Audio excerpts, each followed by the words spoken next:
नमस्कार। आप सभी का एक बार फिर से हमारे YouTube channel maths with Subhash पे स्वागत है। वेलकम है आप सभी का। बच्चों, लास्ट दो वीडियो में हम लोगों ने ट्रिग्नोमेट्री के एक इंट्रोडक्शन पार्ट और दूसरा ट्रिग्नोमेट्री का हमने जो बेसिक एक टॉपिक कवर किया था ट्रिग्नोमेट्रिक रेशियोज के बारे में, वो हम चर्चा कर चुके हैं। आज हम लोग ट्रिग्नोमेट्रिक रेशियोज के बेस्ड पे हम लोग क्वेश्चन देखेंगे और क्लास 10th के एनसीईआरटी के बुक एक्सरसाइज 8.1 को सोल्यूशन करने का प्रयास करेंगे हम लोग और देखेंगे कि ये क्वेश्चन जो है कैसे बनेगा। हम अपने जो ट्रिग्नोमेट्रिक रेशियो जो पढ़े हैं उसका कैसे हम एप्लीकेशन करें। आगे बढ़ने से पहले मैं आप सभी से रिक्वेस्ट करूंगा कि हमारे YouTube channel maths with Subhash को सब्सक्राइब कीजिए, लाइक कीजिए और बिल्कुल आप कमेंट दीजिए, एक सुझाव दीजिए ताकि क्या हम आपके लिए और बेस्ट कर सकते हैं। ठीक है। और हमारे फेसबुक पेज पे भी सेम नाम से मैथ्स विद सुभाष पे जाइएगा और वहाँ से आप सब्सक्राइब कीजिए और अपने दोस्तों को ज़रूर शेयर कीजिए। इंस्टाग्राम, फेसबुक और यूट्यूब तीनों जगह पे इसी चैनल का नाम मैथ्स विद सुभाष है। आइए अब हम आगे की तरफ बढ़ते हैं। तो बच्चों, हम जो लास्ट वीडियो में ट्रिग्नोमेट्रिक पार्ट सेकेंड में हम लोगों ने जो चर्चा किया था वो ट्रिग्नोमेट्रिक रेशियो के बारे में किया था। ट्रिग्नोमेट्रिक रेशियो जब हम लोग देखे थे, एक राइट एंगल ट्रायंगल, जब भी ट्रिग्नोमेट्री की बात होगी तो एक राइट एंगल ट्रायंगल की ही बात होगी। तो राइट एंगल ट्रायंगल में हम लोगों ने देखा था कि इसमें तीन चीज़ें होती है। एक हाइपोटेनस होता है, जो राइट एंगल ट्रायंगल में राइट एंगल जहाँ बनता है, जिस भी वर्टेक्स पे राइट एंगल बनता है उसके अपोजिट वाले साइड हमेशा हाइपोटेनस होगा। जो परपेंडिकुलर होता है और बेस होता है, ये दोनों वेरी करता है। It's totally depends upon angle. Angle कहाँ है, कहाँ से आप देख रहे हैं, उसके हिसाब से हमें परपेंडिकुलर और बेस पता करना होता है। इसमें हम लोगों ने देखा था 6 trigonometric ratios: sine theta, cos theta, tan theta, sec theta, cosec theta और कॉट थीटा। साइन थीटा में हम आपको बताए थे कि sine theta is equal to perpendicular by hypotenuse होता है, cos theta is equal to base by hypotenuse होगा, tan theta is equal to perpendicular by base होगा और कॉस थीटा जो कॉट थीटा होगा वो बेस बाई परपेंडिकुलर होगा, sec theta जो होगा हाइपोटेनस बाई बेस होगा और जो कोसेक थीटा होगा वो हाइपोटेनस बाई परपेंडिकुलर होगा। तो इन सभी चीज़ों के 6 ट्रिग्नोमेट्रिक रेशियोज के बारे में हम लोगों ने एक रिलेशन देख लिया था। अब आइए हम लोग एक्सरसाइज 8.1 एनसीईआरटी का बुक का पहला क्वेश्चन हम लोग सॉल्यूशन करते हैं, जो आपके ट्रिग्नोमेट्रिक रेशियो के बेस्ड पे होगा। देखिए यहाँ पे बता रहा है कि in a triangle ABC right angle at B, मतलब एक ट्रायंगल है एबीसी। इस एबीसी ट्रायंगल में ए, बी और सी, इसमें राइट एंगल बी पे है, मतलब एंगल बी 90 डिग्री का है। B C is equal to 24, A B is equal to 24, ये ए बी है, ये 24 है और जो आपका बी सी दिया है वो 7 सेंटीमीटर है, ये 7 सेंटीमीटर है, ये 24 सेंटीमीटर है। पूछा क्या है, डिटरमाइन साइन ए और कॉस ए, साइन सी और कॉस सी। बच्चों, हम बताए थे आपको कि जब भी इस प्रकार का क्वेश्चन होगा तो इस तरह के क्वेश्चन को सोल्व करने के लिए हमें तीनों साइड जरूर पता होना चाहिए। आपके पास ए बी है, बी सी है, ए सी नहीं है, तो आप ये जानते हैं कि राइट एंगल ट्रायंगल में हम लोग पीजीटी के थ्रू, पाइथागोरस थ्योरम के थ्रू हम लोग क्या करते हैं, ए सी को फाइंड आउट कर लेते हैं, फिर उसके बाद हम लोग क्वेश्चन देखते हैं। ठीक है, आइए देखते हैं सॉल्यूशन में।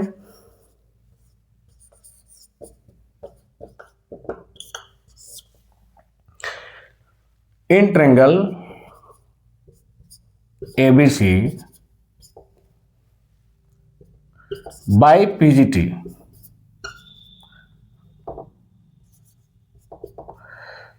हम एबीसी ट्रायंगल में पीजीटी के थ्रू यानी कि पाइथागोरस थ्योरम के थ्रू हम ये जानते हैं कि एसी का whole square is equal to A B का whole square plus B C का होल स्क्वायर होता है।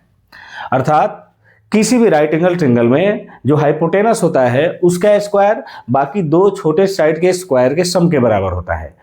आपका AC निकालना है, ये गिवन नहीं है।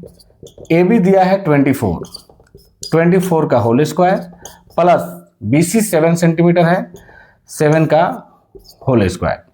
ये AC square is equal to 576 plus 49 is equal to 625। Therefore AC is equal to square root 625, अर्थात यहाँ से 25 निकल गया, यानी 25 सेंटीमीटर होगा। किसका वैल्यू? AC का। एक बार फिर से समझेंगे। पाइथागोरस थ्योरम ये कहता है कि किसी भी राइट एंगल ट्रायंगल में जो हाइपोटेनस का स्क्वायर होता है बाकी दो छोटे साइड के स्क्वायर के सम के बराबर होता है। वो चीज़ें यहाँ पे हमने डिस्क्राइब किया। अब यहाँ से जब चीज़ों को हम आगे बढ़ाएंगे तो AB का वैल्यू आपको गिवन है 24 का हम स्क्वायर करेंगे तो 576 मिलेगा, 7 का स्क्वायर करेंगे तो 49 मिलेगा। ये दोनों चीज़ें मिला करके 625 होगा, और जब हम यहाँ से AC निकालेंगे तो हमारे पास वैल्यू होगा 25 सेंटीमीटर। अर्थात AC का जो वैल्यू आ गया ये हो गया 25 सेंटीमीटर। ठीक है। अब क्वेश्चन नंबर पहला आपसे क्या बोला है? साइन A का वैल्यू क्या होगा? साइन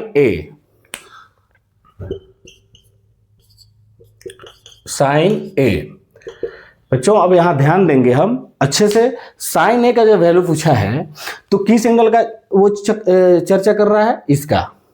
तो जब यहां एंगल A की चर्चा कर रहा है तो इसके अपोजिट वाला साइड कौन है? BC। ये आपका क्या हो जाएगा? परपेंडिकुलर। बेस कौन सा होगा? AB।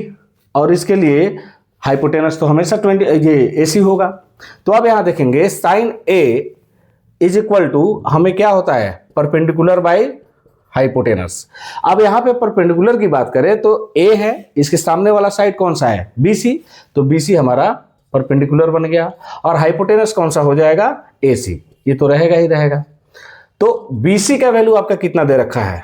BC है 7 और ये आपका 24, यानी 7/24 आपका आंसर हो गया साइन A का। इसी में सेकेंड क्वेश्चन है कॉस A। कॉस A का वैल्यू जब हम निकालेंगे तो कॉस A के बारे में हमें आइडिया क्या है? कॉस A होता है बेस बाई हाइपोटेनस। अब बेस बाई हाइपोटेनस का मतलब क्या हुआ? देखिए यहाँ पे कॉस A परपेंडिकुलर ये होगा, बेस आपका ये होगा, तो यहाँ बेस आपका क्या हो गया? AB, और आपका हाइपोटेनस क्या हो गया? AC। AB का वैल्यू दिया है 24 और इसका वैल्यू दिया है 25, यानी 24/25 आपका हो गया। एक बार फिर से समझेंगे।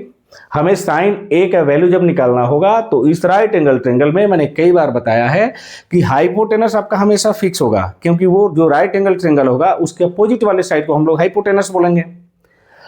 हमारा वेरी करता है परपेंडिकुलर और बेस, तो हमें एंगल पर डिपेंड होना होता है। एंगल देखना पड़ता है कि एंगल है कहां से, पूछा कहां से है। तो आपको पूछा साइन A, एंगल कौन सा है? A। यहां से जब यहां से हम अपोजिट साइड्स को देखेंगे तो कौन सा है? BC। और ये BC आपका क्या होगा? परपेंडिकुलर, और बेस आपका कौन होगा? AB। तो यहां हम क्या लिखे हैं कि sine A is equal to क्या होगा? Perpendicular by H। अब यहाँ परपेंडिकुलर आपका क्या बन गया? BC, और आपका H क्या होगा? AC। तो यहाँ पे वैल्यू पुट कर देंगे, हो जाएगा। सेम चीजों को मैंने यहाँ पे अप्लाई किया है। Cos A is equal to क्या होगा? B/H, यानी कि बेस बाई H। बेस कौन सा है?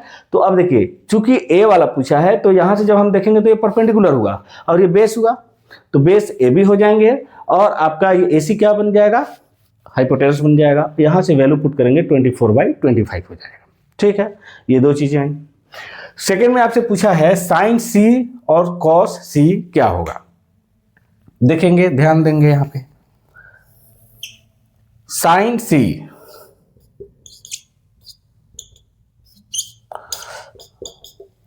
साइन C यानी कि कौन सा एंगल की बात कर रहा है? यहां पे इस बार ये एंगल ले रखा है। अब सवाल ये है, साइन C हो, साइन A हो, साइन B हो, जो भी पूछ रहा है ना, तो सबसे पहले साइन जैसे ही आ गया तो हमारे पास तो होना चाहिए परपेंडिकुलर बाई हाइपोटेनस। ये मैंने लिखा। अब हमें देखना है कि ये परपेंडिकुलर होगा कहां, और हाइपोटेनस का। हाइपोटेनस तो खैर फिक्स होता है। अब देखेंगे यहाँ पे साइन C जब पूछा है तो इसके सामने वाला साइड कौन हो गया है, ए बी, तो ये इसका परपेंडिकुलर कहलाएगा, बी सी इसका बेस कहलाएगा और ए सी तो हाइपोटेनस होगा ही। तो परपेंडिकुलर की जगह पे क्या लिखेंगे, ए बी, हाइपोटेनस होगा ए सी। अब ए बी की जगह पे क्या करेंगे हम 24 और ए सी की जगह 25, तो एग्जैक्टली ये आंसर इसका साइन सी का होगा। ठीक वैसे ही जब cos c निकालेंगे तो cos c के लिए हमें क्या करना पड़ेगा, यहां से देखना पड़ेगा। अब cos c क्या होता है, बेस बाई हाइपोटेनस। इसके सामने वाला साइड क्या हो जाएगा, परपेंडिकुलर, बेस क्या हो जाएगा BC और हाइपोटेनस AC, तो हमारा हो जाएगा 7/25। ठीक है, तो पहला क्वेश्चन हमारा ये रहा। आइए अब हम अगले क्वेश्चन की तरफ जाए। तो आइए अब हम सेकेंड क्वेश्चन की बात करते हैं। सेकेंड क्वेश्चन है find tan p minus cot r। आपके पास एक फिगर है PQR, एक राइट एंगल ट्रेंगल है, याद रखेंगे हमेशा राइट एंगल ट्रेंगल ही होगा। अब यहाँ पे tan p minus cot r लिखा है, तो अब ध्यान से समझेंगे यहाँ पे इस ट्रेंगल में tan p यहाँ पे इस एंगल की चर्चा कर रहा है। तो अगर यहां से देखा जाए तो इसके लिए परपेंडिकुलर हमारा QR होगा और बेस PQ होगा। PR तो हमेशा आपका हाइपोटेनस होगा ही।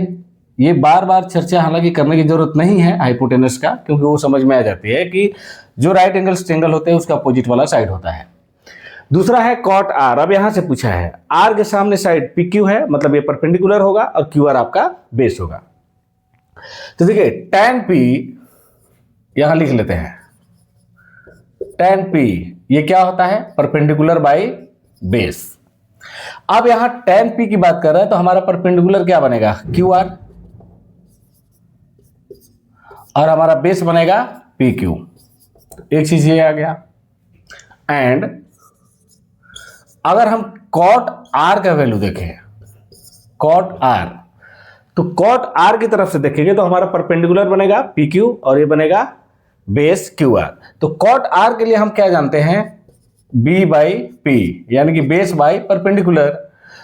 तो cot R के लिए हमारा परपेंडिकुलर क्या बनेगा PQ और बेस बनेगा QR।